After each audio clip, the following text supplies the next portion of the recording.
Thank you, Julie, and I'm delighted to be here today. I want to particularly thank all of you who have been here for the entire 5 webinars. I thank you for your participation in this series, and I want to thank all of those of you who have reached out and have sent me personal notes and talked about your own stories, your own work as leaders, your own insights, your questions, and many of the kind words about how this series has impacted you as a leader and as a person. So I do thank you for that. As we look at this idea of emotional intelligence and leadership, we really could name this series the Leader and the Brain. We really are looking at this idea of the brain, this human organ, and its impact on leaders and its impact on organizations. I'd like to start our conversation off today with one big idea. And this idea for us, the leader, is probably the most important issue we need to be constantly aware of and considering and addressing as leaders. And this is that idea. The brain is a constant seeker. The brain is constantly in action. It is constantly seeking 2 things. First of all, the brain is constantly seeking novelty, something new. It has a persistent interest in stimulation. It's always looking to be stimulated. And it will find ways to be stimulated if we don't provide them. Those of you who are parents will know this. You put children into a plain, boring room that doesn't stimulate them in any way, has no novelty. They'll make stuff up. Children who are not provided stimulation will find their own forms of stimulation. So it is true within organizations. When we as leaders do not provide novelty, new learnings, stimulation in some way, the people within our organizations will find their own. The second one is this idea of meaning. We cannot help ourselves. We always need to make sense of the world. Every day we get up, we go through our lives, our work, our jobs, whatever, and our brains are constantly trying to make sense of the world. And if we don't have all the information to create a complete story, our brain will make it up. If somebody doesn't say good morning to us on the elevator, we make up a story about why that person did that. If a person cuts us off in traffic, we immediately make up a story about what that person's heritage is. Our brain must have a complete story. It's the way that we're wired. No facts, no problem. Our brains charitably will make up facts to fill in the blanks. 2 big ideas for us as leaders: novelty and meaning. So when we think about it, everybody we encounter through the course of the day is seeking those 2 things. They're seeking meaning. What does my work mean? What's the purpose? Who am I? How do I contribute to this? And novelty, what's new? How can I get stimulated? This search is really the neurological foundation for all leadership. The webinar that we are going through today and the concepts we're going through today, as well as the ones in the previous webinars, are deeply rooted in the neurological sciences. But as a leader, we really don't need to understand the deep principles associated with the workings of the brain. What we need to understand is, how does that influence the way that we behave? How does it inform the way that we behave in organizations? How does it influence the way that we interact with other people? If you look at this idea of leadership, leadership really is not simply this idea of having a grand vision or making some kind of dynamite speech. Think about it. It's really about satisfying this insatiable seeking of the brain every day. So rather than seeing leadership as this once a week, once a month, once a year big event, think about leadership really as the opportunity to influence another human brain every day. Think about it. The human brain is an amazing structure, full of infinite possibilities and mysteries. I would never pretend to understand even 1% of the working of the brain. We do know that this small grapefruit-sized, fragile organ, weighs about 3 pounds, is always working. We simply know it doesn't matter if we're awake or asleep, this brain is always working. The brain itself accounts for about 2% of your body weight. It consumes about 20% of your calories, 10 times its own body weight, 10 times what it should be consuming in your body. It is always working. The good news for us as leaders is this, is that we can grow this, mature this, change this. We can work on our own brain. We have in this series been looking at what we call the 4 dimensions of leadership emotional intelligence, LEQ. And these are the 4 dimensions that we as leaders can work on, can develop, can improve in our quest to be more emotionally mature, more impactful, more effective leaders. Personal awareness, self-mastery, leadership connections, and the one that we're going to look at today is this idea of influencing others. So personal awareness, let me just remind you and do a quick review of our previous webinar on personal awareness. Personal awareness is really about the idea of knowing who you are. It really is the foundation of all leadership development. It's understanding that we're always, 24/7, under the influence of some kinds of emotions. It is really the distinction of being human is that we are always being impacted in some way by emotions, and we are unable, completely unable, to separate emotions from what we call rational decision-making. Second thing is we're all unique. We have these unique traits and characteristics, these personality characteristics that define us. Some of them are permanent, some of them can be changed, but we are these unique creatures. And thirdly, through our journey in life, wherever that has taken us, we've created our own triggers. We have their unique sets of triggers that will create different emotional states in us. It really is through the understanding of our uniqueness that provides a foundation for all leadership development. So think about it. What is your personality like? What's unique about your traits? What do you need? What do you fear? What are your core values? What do you believe in? What really floats your boat? What are your deepest passions? So when you look at this idea of leadership, I would really encourage you to study yourself well, know yourself well, before you dive into the next latest 5 core practices in leadership or the 6 new models. There's some great understanding, some great research on leadership. But it all starts with knowing who you are.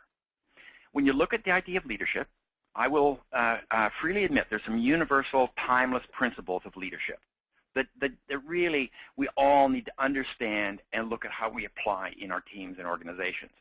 The however is this, is how we integrate those into our everyday life, into our leadership, into our habits and practices is really based on what's unique about us. In my work as a leadership development facilitator and coach, what I've learned is that until we really know ourselves, we really cannot be an effective leader. So great leadership development always starts with strong self-awareness. Then we shift over to the idea of self-mastery. Self-mastery in leadership emotional intelligence terms essentially means that we are the captain of our own ship. 3 elements. Impulse control. We all have impulses. We all have emotions that will pop up from time to time based on various triggers. We decide that we will have those, we'll honor those emotions, but we will control our actions. We also, when we become the master of our own ships, then we start making decisions about what we will do in certain circumstances as opposed to simply being blown about by the winds of those circumstances, events, and our emotional reactions. And thirdly, it's about creating resilience. It's about recognizing that life can be difficult. Life can be tough. We will meet obstacles. We will meet places where we meet adversity that drives us down, but we will not let that beat us. And it's not just about being raw, and I'm going to climb the mountain. It's about understanding your inner emotional strengths and how one can use that to bounce back from almost any circumstance. This is probably the most important message I can leave you in this idea of self-mastery. We and no one else are responsible for our emotions. We and no one else are responsible for our emotions. I would encourage you to be thinking about that the next time you hear these words coming out of your mouth. You made me feel bad. You hurt my feelings. You made me happy. These words are attributing your emotional reaction and condition to other people. Now, you still may say those words. They might be words that are polite. But the understanding here is whatever emotional reaction you have to all the events that occur in your life and your work and your job are really your own responsibility. Leadership connection is the third module that we looked at. This is really about arm's length leadership. This is about really being able to connect with, not just have nice relationships with, but form a powerful, deep connection with people around you, with the people with whom you work. Three elements here. The first one is the idea of empathy, really having a sense of what it might like to be the other person. The second element is about being responsibly transparent. People are looking to connect with people they can really see and can hook into their values, into their aspirations, into their personality in some way. So they need to be able to see those elements so they can make that kind of connection with you.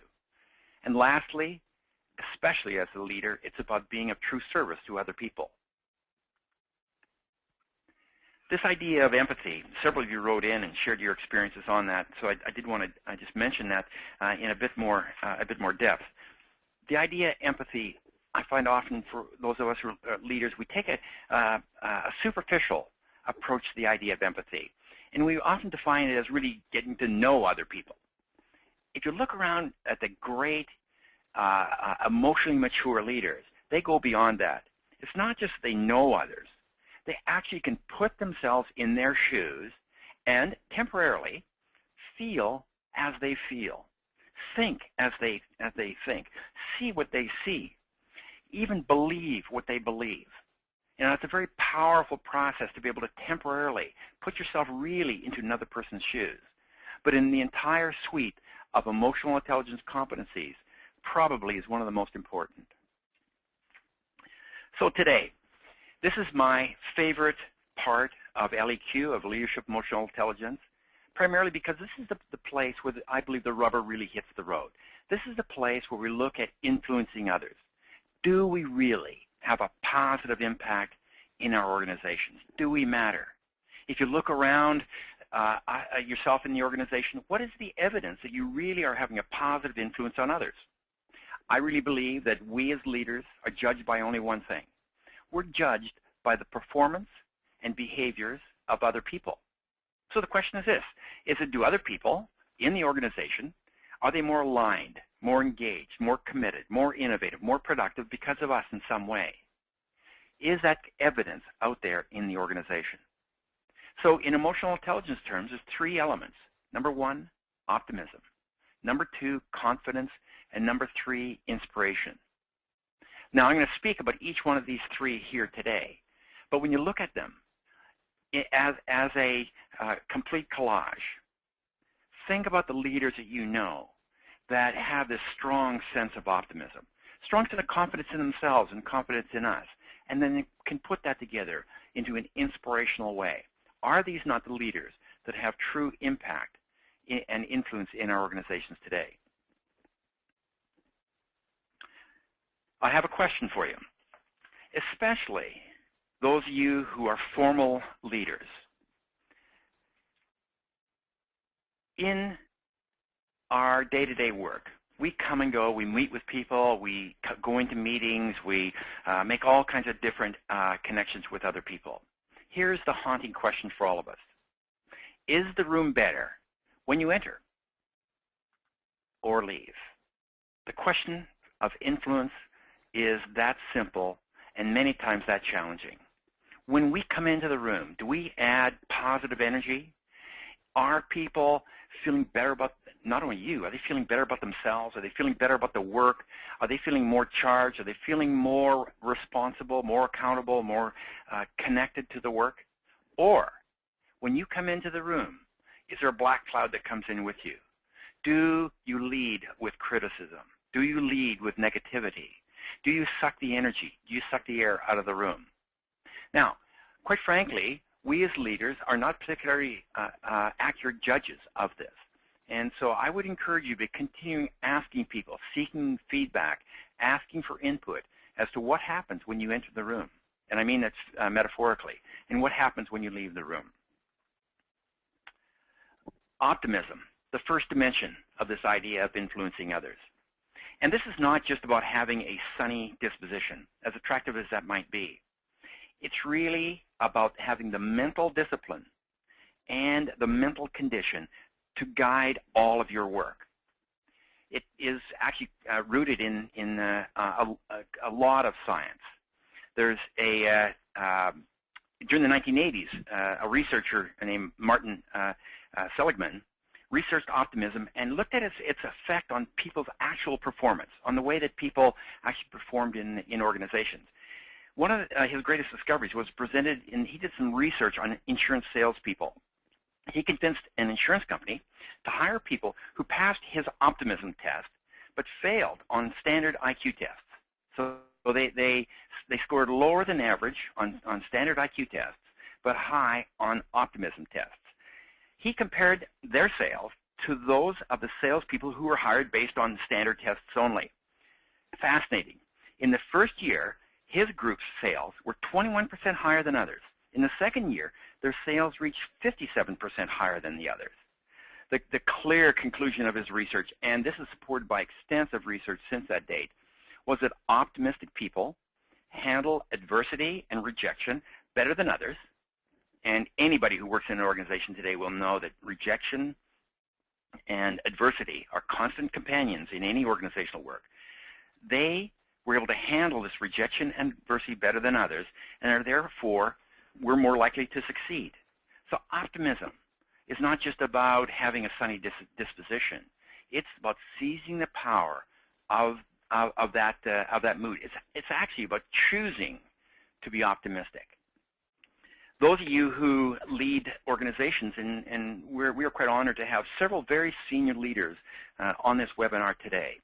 And this question is primarily for you, but every one of us can benefit well by asking ourselves this question. But organizations many times pick up almost the personality of their senior leaders. And many times they pick up the prevailing mood of their senior leader. If you look around at organizations, look at the demeanor, at the mood of the senior leaders, and look at how that is influenced and that pervades down through the organization. So you, as a senior leader, today, is your organization what I would call a wretched, foul, noxious place? Now, those may seem like incredibly strong words, very tough language, but my guess is every person on this call has worked in an organization that could be described as wretched, foul, and noxious. Or is your organization what I would call a brilliant, vibrant place where the human spirit thrives? A brilliant, vibrant place where the human spirit thrives. The cool thing about this is we don't inherit this. We decide.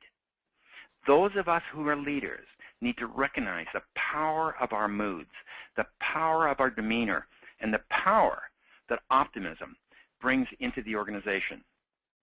I have an exercise for you. I would ask that you try this in a moment. So as in previous webinars, I'm going to give you a few moments to do this. Please grab a paper and a pencil and be prepared to jot down a few notes. This is just for your own benefit. For what three things are you most grateful? Just write those down. For what three things are you most grateful?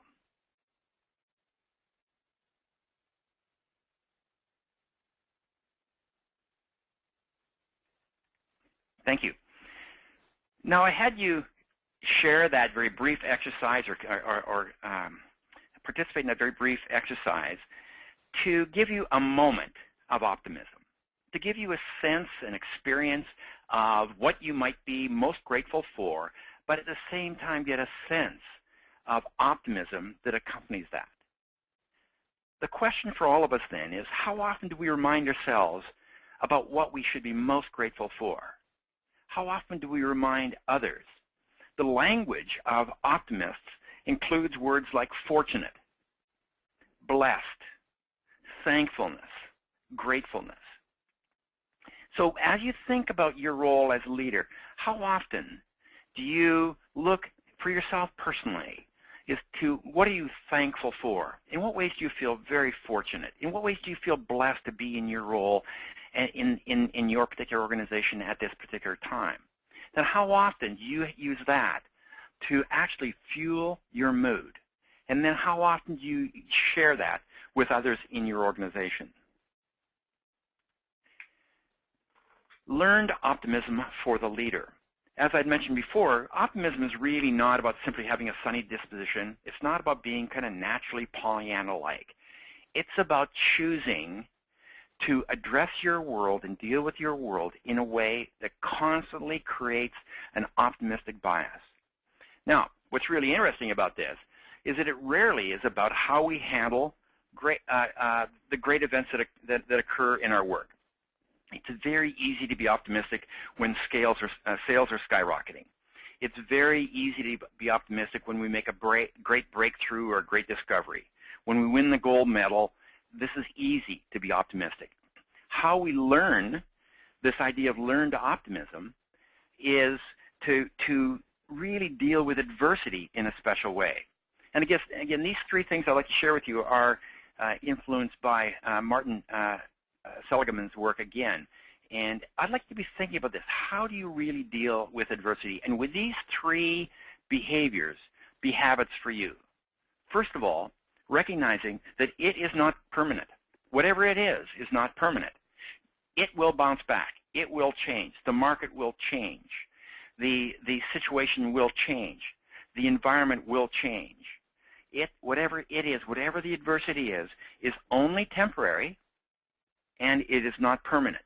When we view adversity and disappointment and failure as a permanent condition, we cannot operate from a position of optimism. Secondly, it is not pervasive. We find a way of putting it in a box. We find a way of not allowing disappointment, failure, or adversity to leak into our entire organization, leak into our entire work, leak into our entire future, whatever that might be. What we do is we recognize it's not pervasive. We're going to put whatever that adversity, failure, loss is, put it in a box, manage it, and allow it not to impact and infect all other areas of our work, our business, and our organization. And number three, it's not personal. Now, it's not that we avoid accountability and responsibility. It's that we avoid a lot of blame. Great leaders accept responsibility. Great leaders recognize that they have responsibility and accountability for loss and failure, and they set out to do something about that. The however is this. They recognize that this does not diminish who they are. It does not diminish their talents. It does not diminish their commitment. It does not diminish their capability of thriving in the future. So they may take personal responsibility, and they do feel personally accountable for loss and failure, but they do not let it undermine their personal ability to move ahead.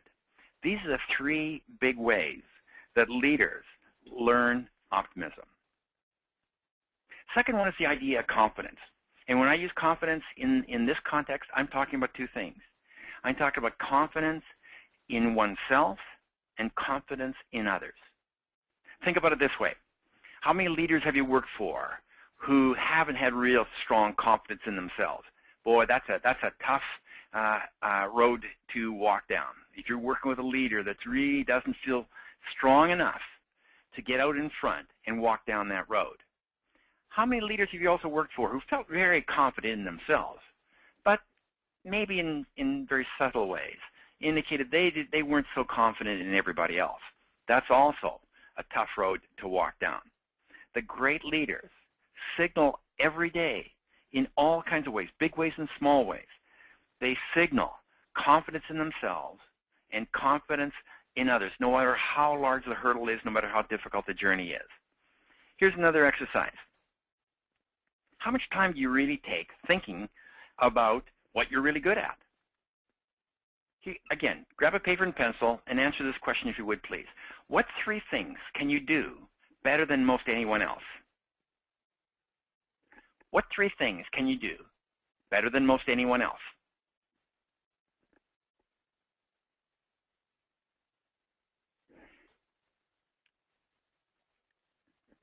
Now, it's my hope that as you wrote those questions down, the answers to that question down, is that that gave you some, maybe small, sense of confidence. Maybe you hadn't thought about your own strengths and talents in those terms before. Maybe it provoked some questions. Maybe there's some areas there you'd like to explore even further. Interesting. How often do you ever stop and reflect on what is really cool about you? What is particularly strong in your repertoire? How often do you remind yourself of your strengths, your talents, what you're really, really good at? And then the corollary question for those of us who lead: how often are you doing this for others? How often are you reminding people? How often are you helping people remember what they're really good at? How often do you spend time with people helping them identify what they're really good at? These are the traits and characteristics of the leader who really wants to influence other people. Boyd Clark, Bluepoint's former CEO, the late Boyd Clark, Boyd had a very unique definition of leadership, and this comes from his definition, and I've always loved this.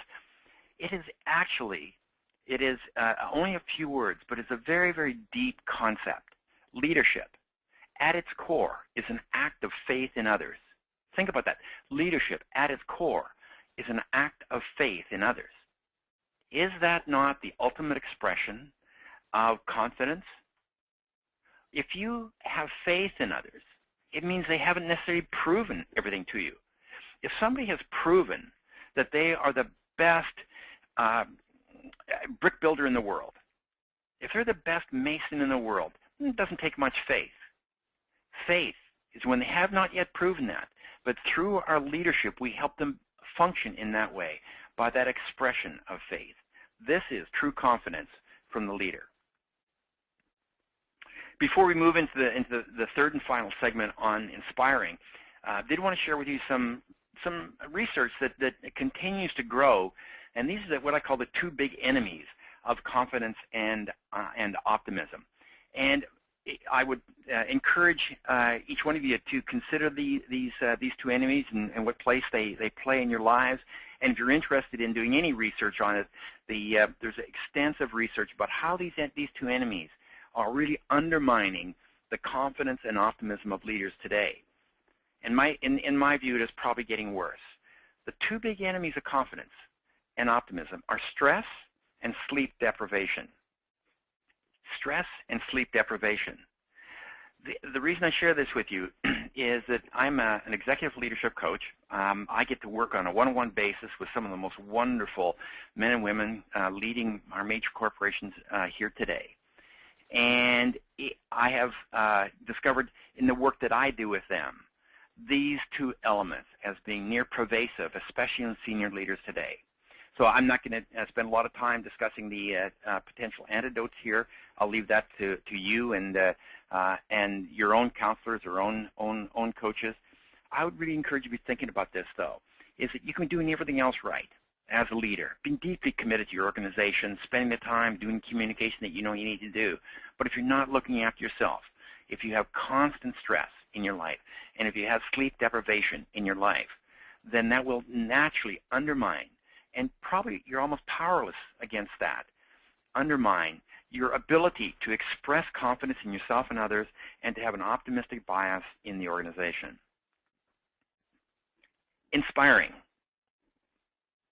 If you look at any list of the traits and characteristics and competencies of leaders, the one that we always look for is inspiring. We want somebody who can bring out the best in us. We want somebody who can paint an exciting picture of the future. We want somebody who can describe an organizational mission to us, or an objective or a vision or something that we can really put our best into. So how do leaders inspire? Number one, they are able to make a real personal connection to other people. In this moment, I am not speaking to hundreds and hundreds of people. I'm speaking only to you. You're either allowing my words to touch you on a personal basis or you are not. I'm either able to make a personal connection to you or not. I'm either able to speak into your values, connect with you in being of some service to you. Have this connection with you that allows you to hear yourself in my words in some way. So until I can make that personal connection, and until I can speak to you personally, then all my words are in vain. So number one, it's about making that personal connection. Number two, it's really about painting a compelling view of the future. One of the definitions of leadership that I particularly like these days is that all leadership is an invitation to a future that is better than today in some way. So think about that. Do you walk around with a constant invitation to a future that is better than today in some way? Because is this not the primary role of the leader? Is this not how we inspire people? No matter where we are today, there is a bigger game tomorrow. And then lastly, it's about describing it as some form of profound story. The neuroscientists all today generally agree that we look at the world in terms of stories. Our brain is a story, a movie-making machine. And our role as leaders is to help people create a profound story. They will make up their own story if we do not fill in the gaps with big ideas. So what is your profound story?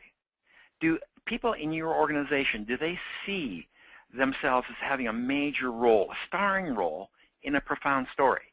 Because this is what inspires us. We want to be part of something bigger than ourselves, a profound story, and we want to have a starring role. Whether or not we're the receptionist or the CEO, we want to have a starring role in that story. Here's another exercise. Try this if you would, please. Write this down. What are the 3 best reasons to join your team? Whatever your team is, what are the 3 best reasons to join your team? Why would anybody want to join your team? If you'd just jot that down quickly, please.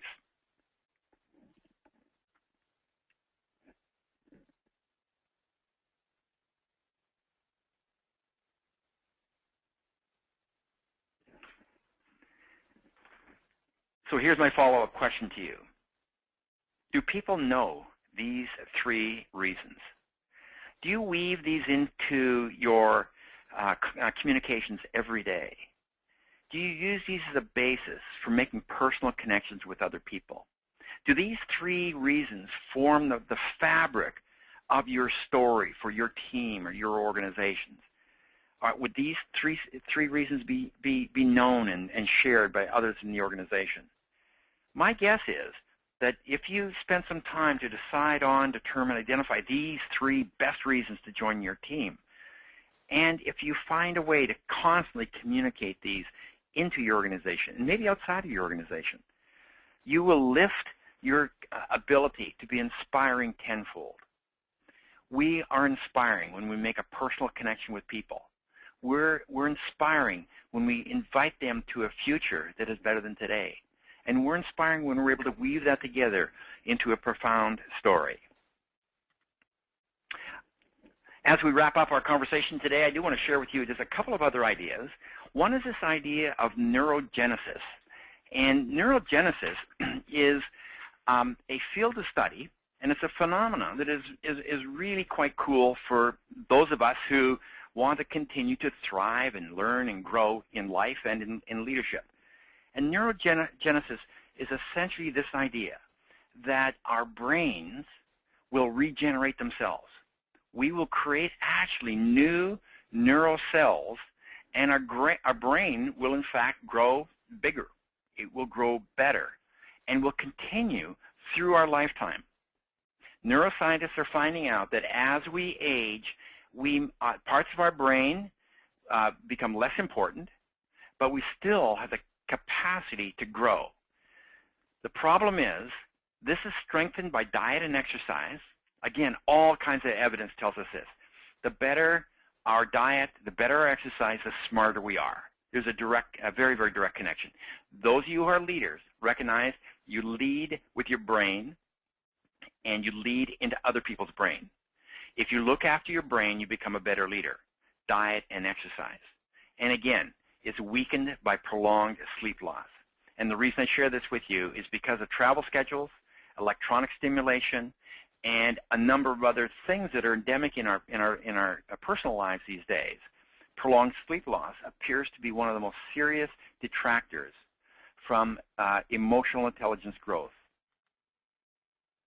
Lastly, I want to share an exciting idea with you. It's called neuroplasticity. Essentially, this means that there's hope for all of us. It's really wonderful news for us as leaders. Regardless of where you are in your journey, regardless of where you are in your development, neuroplasticity provides hope for a better tomorrow. The idea is this. In every one of us, there's a bigger game possible. There are wonderful possibilities awaiting us. If the brain is the #1 organ influencing us as leaders, the neuroplasticity tells us that the brain reorganizes itself based on new input. Think about it. As we are getting more input from the world, our brain is reorganizing itself. This is all pieces. This is our emotional storehouse. Remember the amygdala. This is our neocortex, the front language, intelligent part of our brain. Our brain is constantly reorganizing itself on the basis of input that we have. This is good. We can control the input. We can study.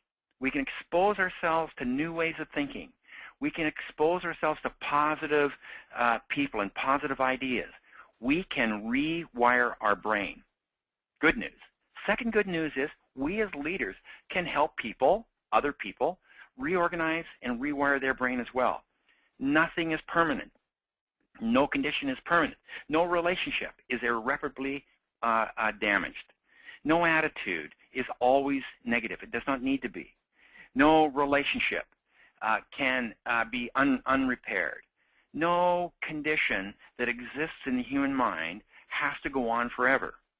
So as leaders, when we look back at this whole idea of leadership, I really encourage you to focus on this small, grapefruit-sized, wet glob we call the brain, your brain and the brain of others, and recognize that everything we do as leaders comes from that blob, and everything we do as leaders impacts others in the same way.